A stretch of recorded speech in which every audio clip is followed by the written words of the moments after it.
Ну вот теперь, когда форма у нас готова, когда у нас все тени, полутени, теперь можно заняться прорисовкой.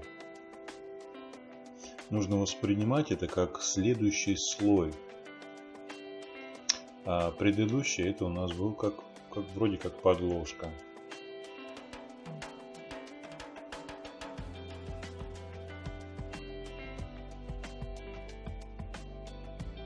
Да, кстати, на этом этапе можно уже пользоваться более активно ластиком.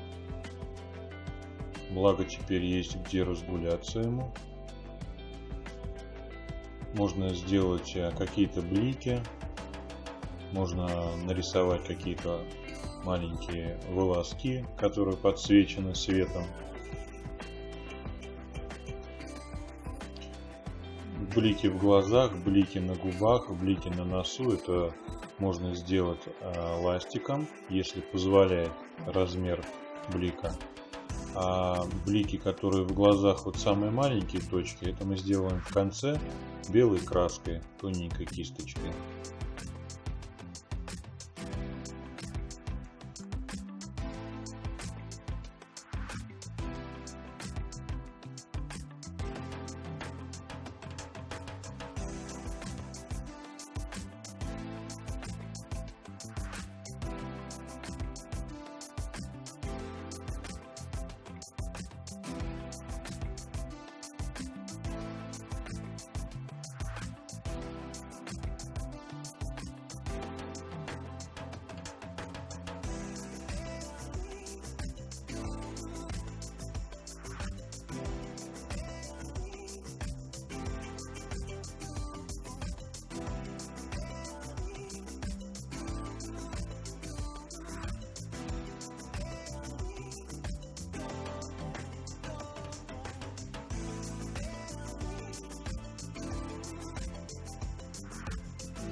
Работать ластиком нужно сразу после того, как вы поработали сухой кистью. Буквально через несколько, 2-3 часа, наверное, краска уже засохнет. Ну а на следующий день тем более нельзя оставлять. Лучше тогда не начинать предыдущий слой. Иначе вы, конечно, можете стереть что-то, если будете делать это очень жестко. Но какие-то тонкие моменты вы просто не сможете сделать. Если делать это сразу, вот сейчас, то ластик воспринимается, как будто бы мы рисуем белым цветом на темном. Он буквально рисует. Если сделать какой-то наклон побольше или поменьше, менять углы наклона, то даже толщина штриха, которую он оставляет, будет разная. Этим можно активно пользоваться.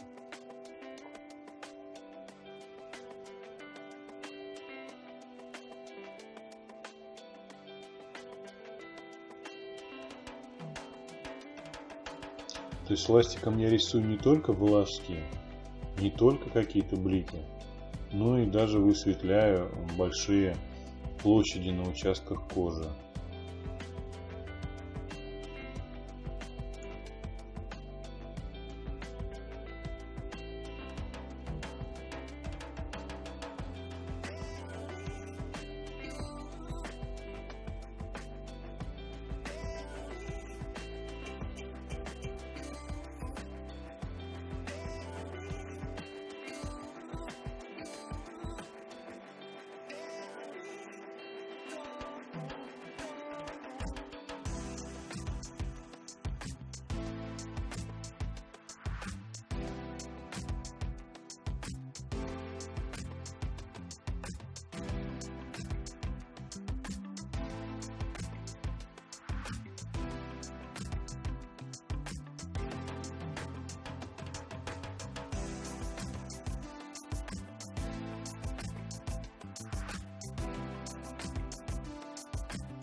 Кстати, небольшой совет по ластику.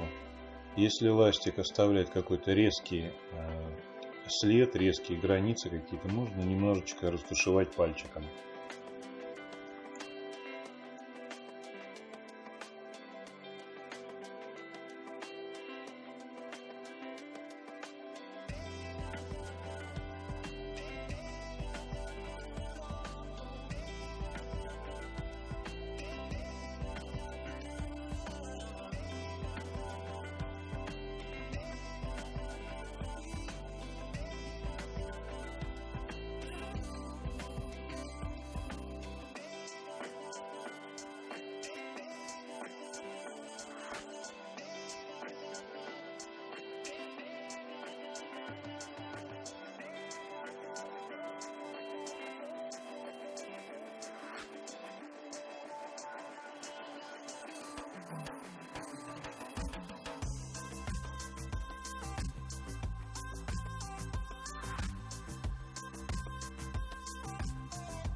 Хочу обратить внимание, я рисую как бы беспорядочно, то в одном месте, то в другом.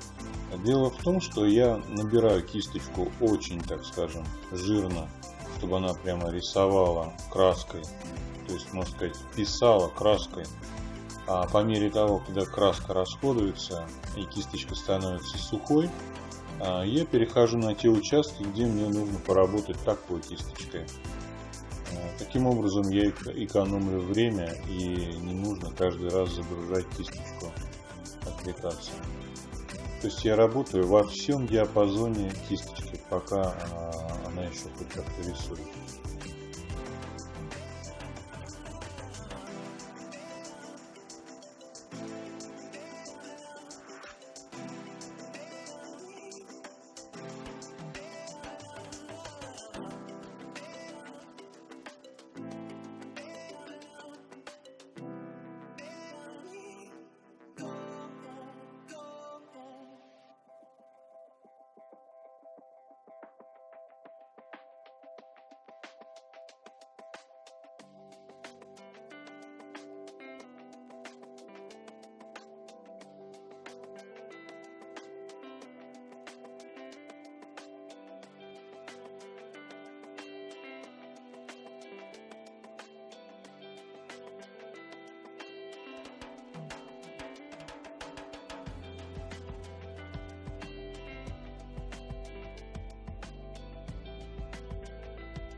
Вот так в несколько слоев у нас очень реалистично получаются всякие волосы, усы, мелкие какие-то, мелкая растительность. Сначала у нас было просто такое пятно определенной формы усов, где-то посветлее, где-то потемнее, сразу на это акцент сделали.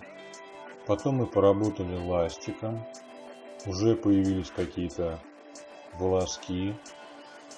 А вот сейчас мы работаем хорошенько загруженной такой мокрой кисточкой.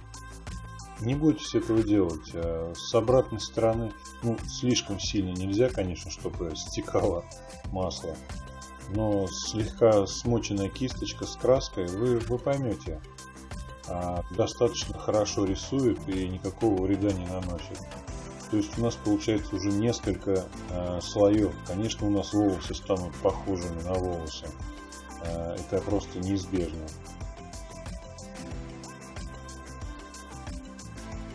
И это не последний слой. Здесь будет еще потом контрольная прорисовочка.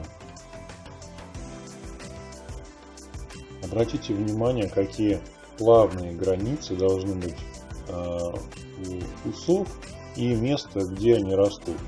То есть это не какая-то четкая ровная линия, а это беспорядочные такие светлые и темные места. Волосы где-то переплетаются между собой.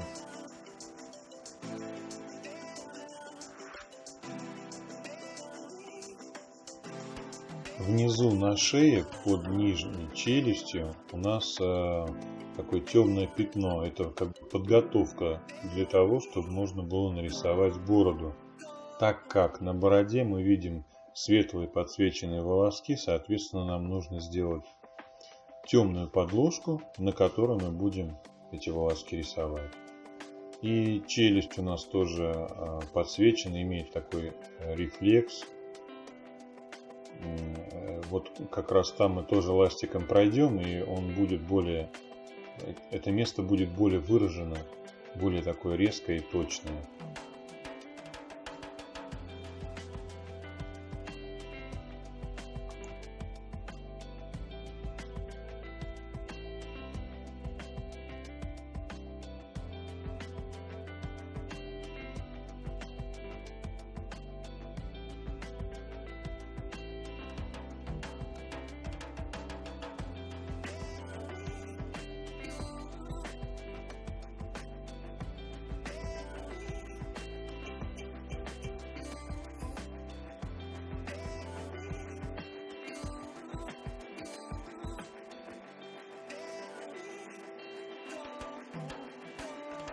Смотрите, как здорово рисует кисточка, когда есть предыдущий слой.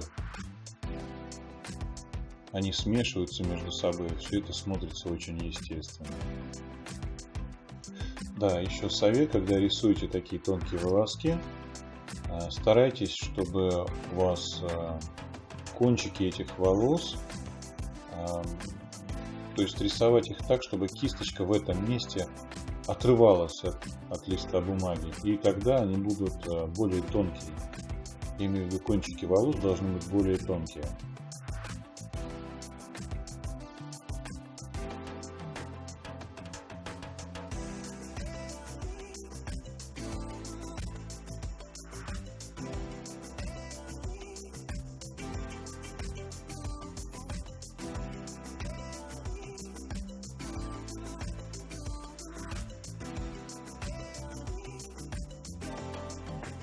Опять же, немного погодя поработаем ластиком, там, где это нужно.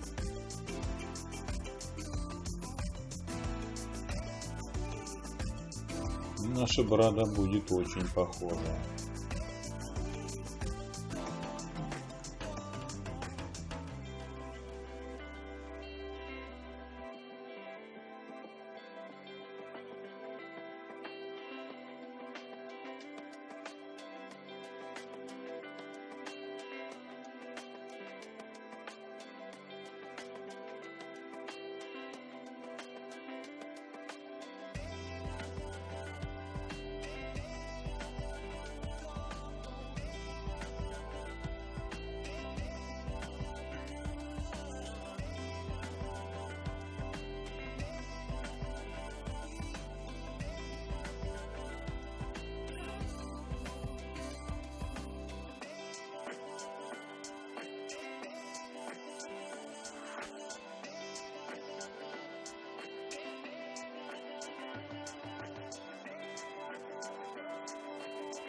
Ну вот наш портрет постепенно оживает, приобретает даже какие-то эмоции, какая-то ухмылка у нас появилась. Хотя мы еще где-то на 70% пути, то есть даже не 90%. Что же будет, когда мы его нарисуем полностью? Обязательно в конце будет фотография законченного портрета.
Прежде чем закончить с бородой, нужно окончательно закончить с подложкой. Ну и соответственно я решил закончить сразу всю шею, чтобы больше туда не возвращаться. Вот. И только после этого я уже рисую последние светлые волоски на бороде. Если сделать все наоборот, сначала нарисовать волоски, то соответственно мы их просто закрасим, когда будем штриховать шею.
Вот теперь мы поработаем ластиком, и у нас появятся вот эти светлые волоски. Может, они сначала будут какие-то грубоватые, их всегда потом можно чуть-чуть подкорректировать, нарисовать еще раз. И будет казаться, что их бесконечное множество. Их, кстати, и должно быть много. Видите, я иногда подтираю пальцем, если какой-то волосок слишком резкий получился.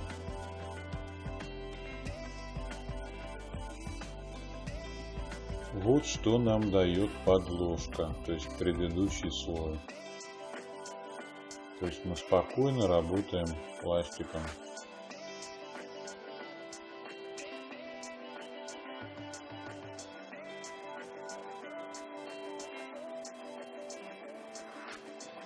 Вот такие возможности дает нам техника рисования сухой кистью. Когда соблюдаешь все правила, соблюдаешь поэтапность, получаются очень реалистичные портреты.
Когда мы рисуем такое большое количество мелких волосков, пусть кисточкой или ластиком, мы все равно оказываем какое-то влияние на общую форму лица. Тут главное не перестараться, пожалуйста, следите и за этим тоже. А если уж все-таки получилось, что повлияли как-то нехорошо, ну, можно немножечко высветлить где-то. Или потом, когда будет последняя завершающая контрольная прорисовка, как я ее еще называю, там, где мы пересветлили, можно поработать какой-то большой кисточкой и немножечко внести тон в общую картину, в общую форму лица.